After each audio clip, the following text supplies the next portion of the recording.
Ma manière d'être est un signal. Je suis le bruit et la fureur.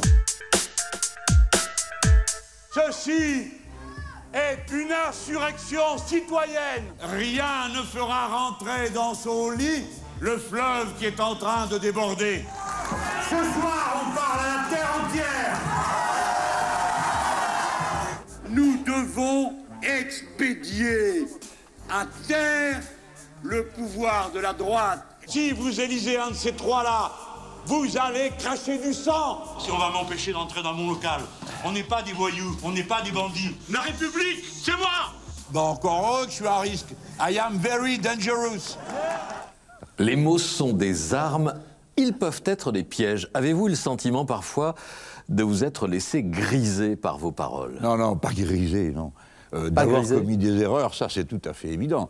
Des fois des erreurs d'évaluation, parce que je me croyais très bien inspiré de m'être appelé le bruit et la fureur, parce que je pensais que les commentateurs avaient tous lu William Faulkner, un des grands romans, et en fait ça s'est complètement retourné contre moi, parce que les gens se sont dit mais ce type est complètement énervé.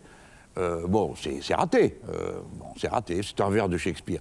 Après, il y a d'autres fois où c'est pas que j'ai été grisé, c'est que tout d'un coup j'ai été débordé par ce que je ressentais. Dans la scène qu'on voit où je dis « La République, c'est moi », dont on a fait des t-shirts depuis et des plaisanteries, bon, cet homme me menace de son arme. Il me dit « Monsieur, je suis armé », il me montre son petit truc tricolore. Et à ce moment-là, si vous voulez, comment vous expliquer? C'est ridicule, je le sais bien, mais je suis rempli d'une indignation terrible, parce que la République, c'est moi, c'est pas lui. C'est moi qui suis député, qui suis maltraité à ce moment-là, ou qui le ressent comme ça.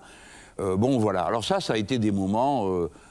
mais vous savez, je suis pas le premier dans l'histoire. Un des modèles politiques qui m'ont souvent fait réfléchir, je vais en citer un d'Ancien Régime, comme ça va un peu mettre du sel dans l'émission.